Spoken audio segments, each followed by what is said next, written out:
Everyone,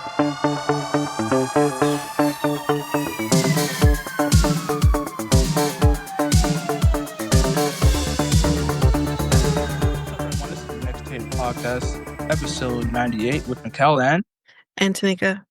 where we have a conversation on different topics. Tanika is going to be talking about something special. You like to tell the people what we're going to be talking about? Yeah, we're gonna be doing our third episode of the Hamilton series. So this time we're going to be talking about Angelica Schuyler, who is the sister-in-law to Alexander Hamilton, and we're going to be also talking about Alexander Hamilton himself. So that's what we're gonna be talking about. Just kind of, outside of all of the other stuff, kind of where he came from and all that. Okay. All right. Okay. Go ahead. So we'll start with Angelica Schuyler first. So Angelica Schuyler, or Church, because she was married, who was born on February 20th, 1756, and died on March 6th, 1814, was an American socialite, also the sister of Eliza Hamilton. She was the eldest daughter of Continental Army General Philip Schuyler and the sister of Elizabeth Schuyler Hamilton and the sister-in-law to Alexander Hamilton, as mentioned before. Um, for 16 years, she lived in Europe with her British-born husband, John Barker Church. So I don't know exactly when she married him versus like when the war happened, the Revolutionary War, but she did live in England with him. Um and he became member of parliament. She was a prominent member of the social elite everywhere she lived, which included Albany and New York City, as well as Paris and London. Some of her correspondence with eminent friends have been preserved, including notable exchanges with Thomas Jefferson, Alexander Hamilton, and Marquis de Lafayette, who, if we remember from previous episodes, we talked about Marcus de Lafayette. He was kind of the reason how the Americans ended up winning the Revolutionary War, um, and how they have like this agreement that's still ongoing between the States and France. The village and surrounding town of Angelica, New York, was named after her. Interesting. I didn't know there was an Angelica, New York, but it's named after her. So, early life. Angelica Schuyler was born in Albany, New York. She was the eldest child, as is said, as of Philip Schuyler and Catherine von Rensselaer Schuyler. I think I butchered that, but that's okay. Her parents were from wealthy Dutch families, prominent since early colonial days. Catherine was a descendant of Kilian van Rensselaer, because again, I can't say their name, one of the founders of New Netherlands. I don't know if that's the Netherlands we know today or what, but anyways. The Schuylers were also fourth generation residents.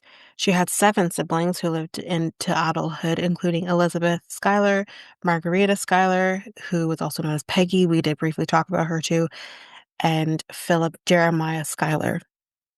So for those who've listened to the play and is like, I don't have any brothers, that is incorrect. They did have a son.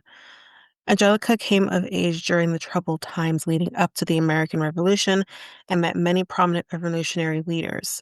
Because of her father's rank and political stature, the Schuyler House in Albany was the scene of many meetings and war councils. One of the visitors in 1776 was John Barker Church, who would then become her husband, a British-born merchant who made a fortune during the war supplying the American and French armies. So he's one of the good guys. So that's good.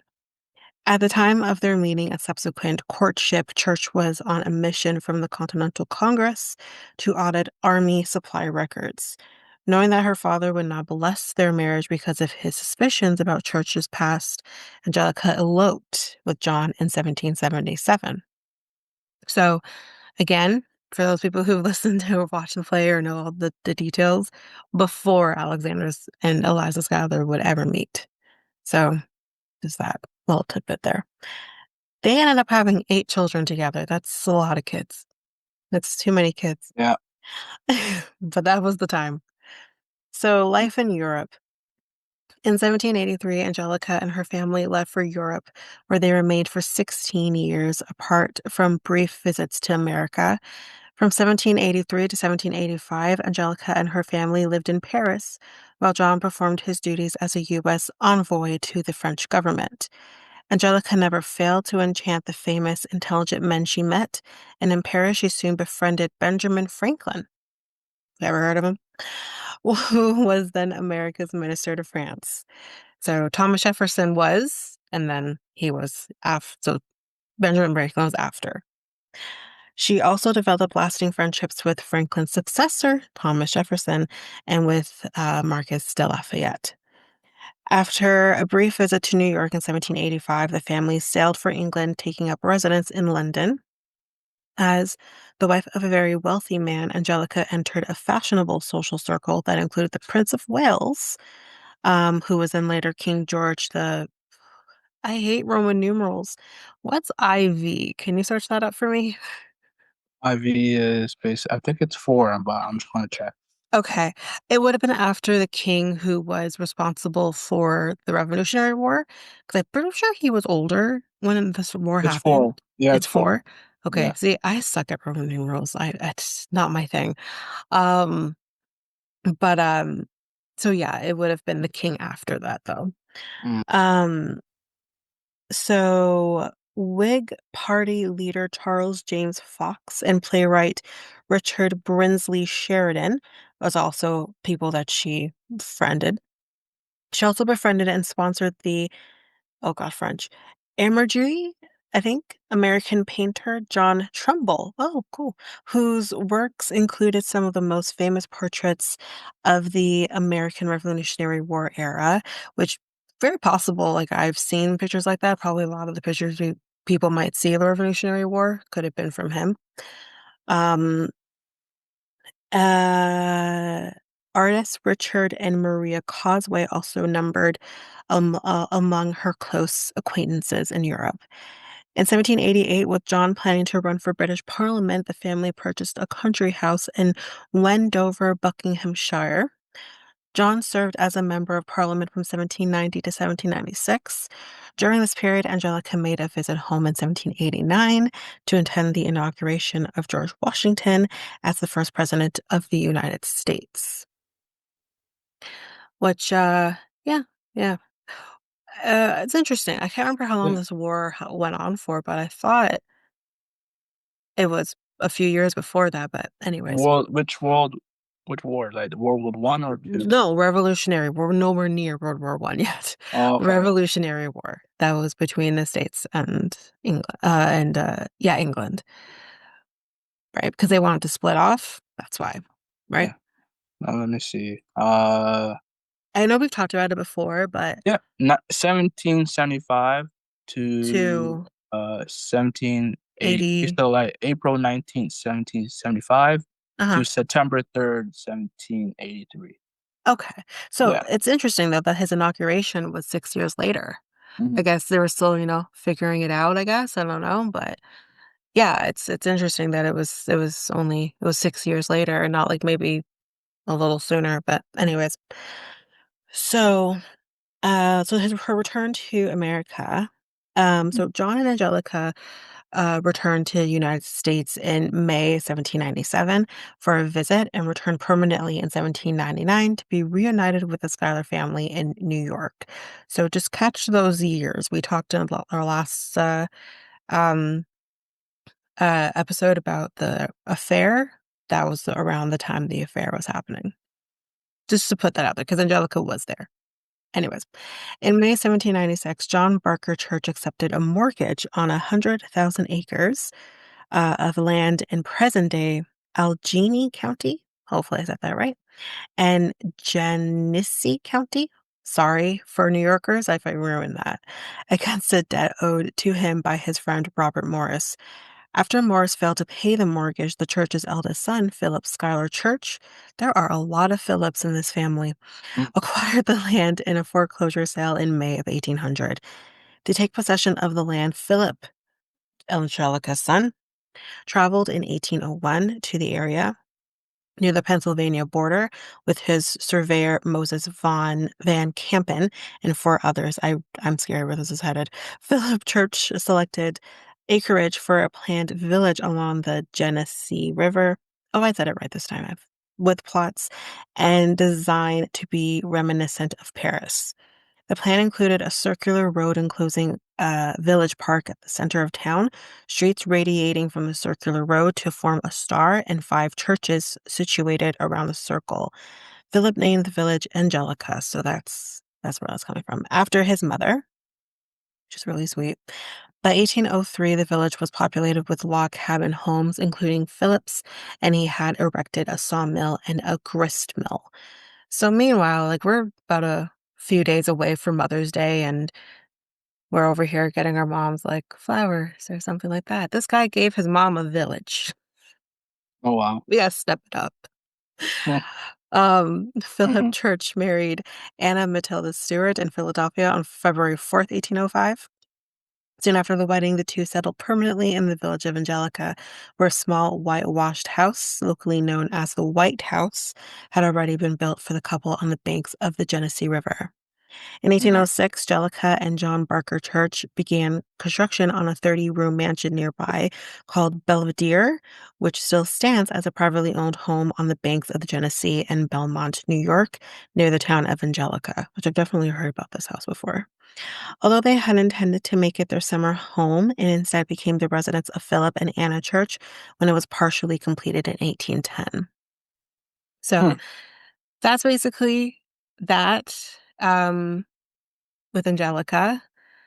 I don't have any, like, information about, like, what was the deal between her and Alexander Hamilton, but from the knowledge that I remember hearing about a couple years back was that, so she was already a married woman when he met her sister, Eliza, um, but she would say certain things like, "How about, we form a harem," which is basically like, "Let me share them" type situation, which is disgusting. But anyways, she found him very attractive. They did have this weird relationship, but I don't think it ever crossed any boundaries or anything like that besides saying to your sister, "Let's form a harem." But anyways, Uh-huh. that's that. Um, that's all kind of the information that I can kind of put out there with that, just because Mm. I didn't get any information on that. Okay. Anyway, so let's move on to Alexander Hamilton, which I think will be a little shorter. And yeah, so Alexander Hamilton was born in the British West Indies and later became General George Washington's assistant. In 1788, as one of America's founding fathers, he convinced New Yorkers to agree to ratify the U.S. Constitution. Hamilton, an avowed Federalist, then served as the nation's first Secretary of the Treasury from 1789 to 1795. So his early life. Hamilton was born on the island of Nevis in the British West Indies on January 11th, 1755 or 1757. They don't exactly know exactly what his date of his year, the year he was born. Hamilton's parents were Rachel Fawcett Levian, who was a British and French, this Huguenot. I'll spell it because I don't know how to pronounce this. Huguenot descent, and James Hamilton, who was a Scottish trader. At the time of Hamilton's birth, Rachel was married to John Lavian, a much older merchant whom she had been pressured to wed by her parents when she was a teenager. They had a son named Peter together, so he has a brother that's never mentioned. Lavian was abusive to Rachel and had spent nearly all of the money she had inherited when her father died in 1745. During their tumultuous relationship, by Danish law, he even had her imprisoned for several months for adultery because, y'all, this is what they did to women. You cheat on your husbands, you show a little bit of crazy, they put you in an institution or imprisoned. Anyways, that's another thing for another day. Um, When she was released, instead of returning to her husband and son, the independent-minded Rachel fled the troubled marriage and moved to St. Kitts. It was there she met and moved in with James Hamilton, with whom she had another son, James. So she has two kids, so he has two brothers, who was born in 1753. After moving back to St. Croix, James Sr. abandoned the family when Hamilton was a boy, leaving Rachel and her sons impoverished. John Adams would one day come to characterize Hamilton's rise from humble beginnings by describing the young Hamilton as, quote, the bastard brat of a Scottish peddler. Screw you, John Adams. You barely did your job, we know. Anyways. Determined to improve his lot in life, Hamilton took his first job at the tender age of 11, not long after his father left. But the family was soon dealt another sad blow. After working tirelessly to make ends meet, his mother became ill and died in 1768 at the age of 38. Working as an accounting clerk in a mercantile in St. Croix, the bright and ambitious young Hamilton quickly impressed his employer. Through his early experience, Hamilton was first exposed to international commerce, including the importing and enslaved people, and learned about the business of money and trade. Hamilton's boss, a businessman named Nicholas Kruger, so valued Hamilton's acumen when it came to accounting that he and other businessmen pooled their resources with a minister and newspaper editor named Hugh Knox to send Hamilton to America for an education. Hamilton had impressed Knox with an eloquent letter he had written describing a ferocious hurricane that had hit the island in 1772. So, um, right, yeah, so there was a hurricane that had happened, after his mother's death. In 1773, when he was around 16 years old, Hamilton arrived in New York, where he enrolled in King's College, which was later renamed Columbia University. Despite his gratitude toward his generous patrons with the American colonies on the brink of a revolution, Hamilton was drawn more to political involvement than he was to the academics. In 1774, he wrote his first political article defending the Patriots' cause against the interests of pro-British loyalists. A quick learner, Hamilton deemed himself quite capable of becoming a self-made man.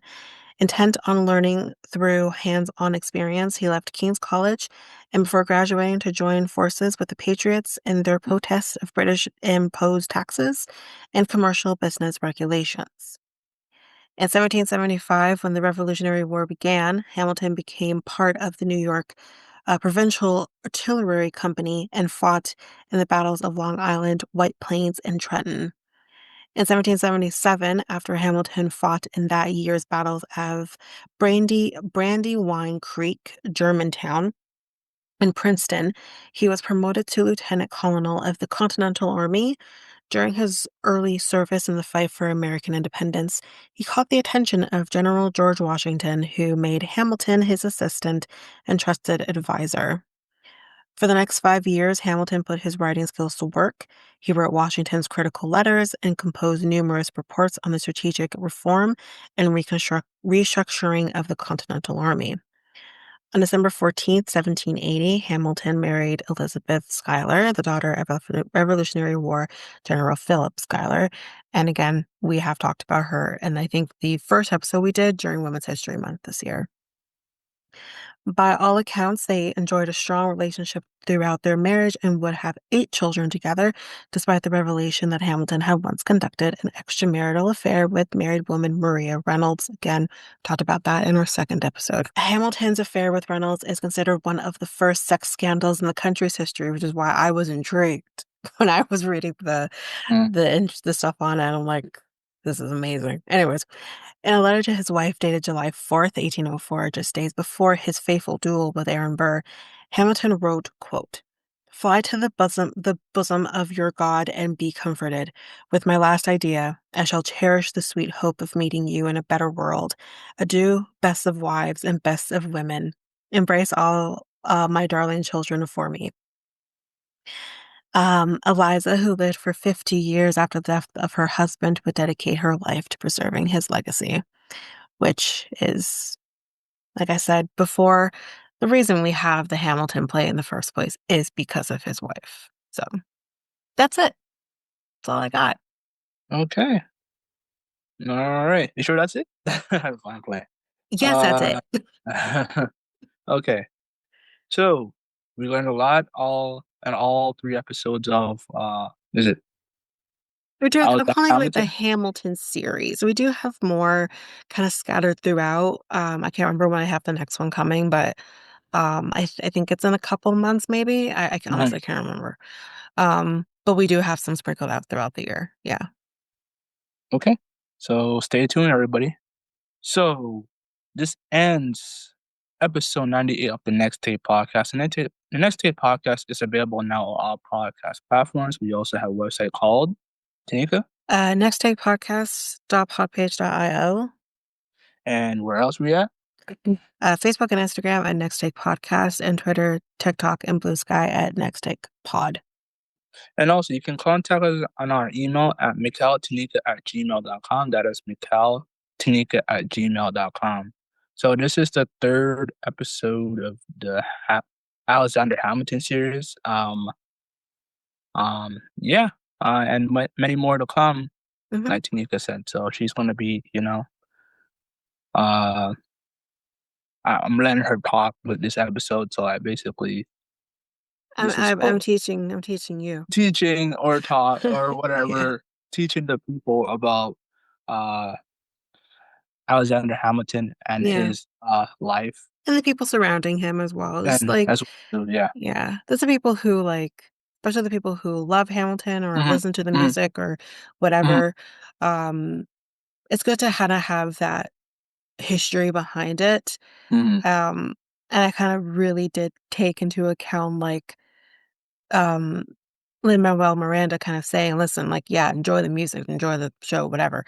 But Hmm. also kind of look at the history behind it because, it's not all accurate and, for the storytelling and everything. So I think it's important to kind of do that. And I love history. So Mm. Okay. All right. So anything else, or that's basically it? Yeah, more to say to the people. uh no, I think that's it. That's it. All Yeah. right. I have nothing else either, so Okay. that's it for me. So I'm Mikal, and And I'm Tanika. we're out until I think next week. all right, next week it is. Peace, guys. Bye.